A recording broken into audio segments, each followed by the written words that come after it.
estudiante de Administración Logística. Y a continuación, con respecto al desarrollo de la segunda actividad sobre el concepto de identidad, revisaremos rasgos y aspectos importantes que hacen al individuo único ante una colectividad o un grupo de personas. Para ello, traigo un breve texto de Erickson en el 2007, donde refleja que la identidad es el conjunto de rasgos que son propios de un individuo o de un conjunto de individuos.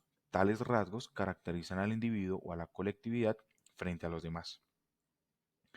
Entonces, dentro de la actividad estaba plasmado seleccionar 12 fotos. En este caso no las tomé, lo que hice fue referenciar unas imágenes que van con mi identidad, con mi personalidad que me hacen único. Puede que varias personas lo tengan, pero pues en el tema de expresarlas, en el tema de socializarlas, pues es donde nosotros reflejamos el concepto de identidad. Dentro de las características encontramos, o me referencio personalmente, que soy una persona alegre, calmada, ordenada, amoroso, muy espiritual y ante todo bondadoso. Son características que puedo desarrollar dentro de mi concepto de identidad y dentro del desarrollo de mi personalidad. Y los otros son los rasgos. Me considero una persona en algunas ocasiones dominante, que brindo mucha confianza, soy muy amable, me gustan mucho los ambientes familiares. Tengo como algo importante en mi vida es el tema de la superación y quizás un aspecto importante sería el de crear tu propia marca, ¿no? Cuando hablamos de crear tu propia marca es ser una persona única, una persona que representa bajo sus aspectos su propia forma de pensar y eso lo hace único. Y con respecto al desarrollo de las preguntas, lo que queremos reflejar sobre sé quién tú quieras ser según el texto, lo referencio con una sencilla frase y es buscar la estabilidad emocional en todos los aspectos. Es aquí donde nosotros debemos empezar a construir, valga la redundancia, aspectos importantes y personales en nuestra vida, en los cuales nosotros nos podemos enfocar en el desarrollo autónomo de nuestra personalidad, que va enfocada al concepto de nuestra identidad. Y para ello, pues debemos ser únicos en los diferentes escenarios en donde nos presentamos, ¿cierto?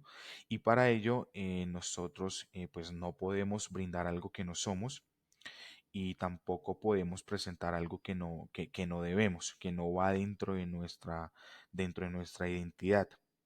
Y no se hace menos en ocasiones para satisfacer algo, para ser aceptado ante una sociedad o por el solo hecho de tener de algún beneficio o simplemente ser aceptados en algo, ¿no?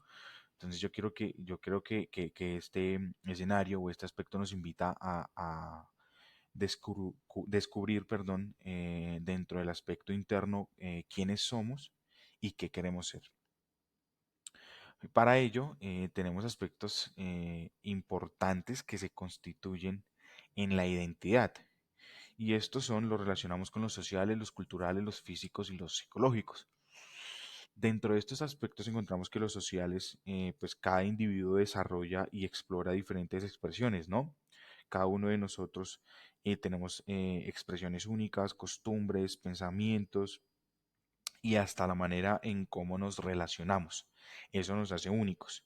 Y esto hace parte de la parte social. En la parte cultural, eh, aunque esta se encuentra un poco relacionada indirectamente, perdón, con el tema social, con el aspecto social, esta tiene un enfoque un poco más diferente, ¿sí? Y aquí es donde nosotros encontramos o desarrollamos temas espirituales, temas de religión, la manera de cómo somos, de cómo actuamos, la manera del ser.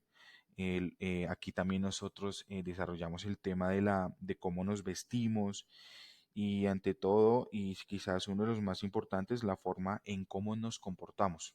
Hace parte de la parte cultural. En el tema del aspecto físico, lo que nosotros reflejamos es más que todo en el aspecto de alguna persona que también tiene rasgos y que los hacen únicos en el concepto de identidad. En este reunimos la manera de cómo se ve una persona físicamente, y lo cual pues lo que hablábamos la hace única. Desarrollamos también estrategias principales de comunicación no verbal, por el solo cuerpo podemos hablar y eso también nos hace únicos. Y pues aquí también manejamos los rasgos muy completamente ya que manejamos aspectos como la contextura, como el color de pelo, de los ojos, del cabello, la altura, no sé si es flaco, gordo, delgado, son aspectos que hacen parte de nuestra identidad y que nos hacen únicos. Y encontramos los psicológicos, este tema es más de emociones, de cómo pensamos, y está ligado lo que hablamos a la manera de pensar, de sentir y de comportarnos. Pues en este aspecto también tenemos, y lo que hablábamos anteriormente, tenemos emociones que imparten pues en el concepto la identidad de cada persona también que lo hace único. Y para ello, dentro de mi opinión personal, ¿cómo ha sido mi experiencia frente a la definición de una entidad virtual? Pues digamos que este término es complejo, ¿no? Porque podemos tener, cuando una persona no tiene definida bien su identidad, puede actuar en diferentes escenarios de diferente manera. Pero esta relación tiene algo, o sea, tiene una relación completa con la realidad, con la identidad real, ¿sí? Y digamos que hay factores importantes que afectan en las etapas para generar, digamos, este comportamiento. La identidad virtual para mí se me complica bastante porque soy una persona muy social que establece relaciones en términos reales, no pocos virtuales, y yo fluyo de manera social. Entonces, digamos que en el tema de la identidad virtual soy la misma persona, es la misma identidad, no cambio para nada, pero me adapto mejor al tema real, aunque las dos maneras, lo que hablaba anteriormente, mi identidad es igual. ¿Y por qué pasa esto? Pues porque tengo mi propia manera de pensar y he aprendido a desarrollar este concepto conforme a lo que a lo que yo soy y a lo que yo quiero. Y por último, con respecto al texto, puede el individuo preservar los siguientes aspectos: la autonomía personal, la realización de los propios valores, la independencia y la libertad como elementos fundamentales de su identidad. Aquí jugamos con dos características importantes. Una depende de la autoridad en cómo el individuo toma las decisiones, y la otra es muy importante el tema social y el tema económico en el cual se encuentra la persona. Entonces digamos que los puede, o sea, la persona los puede conservar siempre y cuando se tenga una autonomía de lo que se quiere hacer, de lo que se piensa, de lo que se quiere lograr. Pero hay factores externos, como los que hablábamos anteriormente, que pueden influir de manera muy importante en la persona, en la toma de decisiones, y esto puede cambiar su concepto de identidad. Cuando no se tiene claro el tema de la autoridad como ser único y crear su propia marca, es un poco difícil manejar este tema. Entonces, espero que haya quedado clara la actividad. Muchísimas gracias por la atención prestada.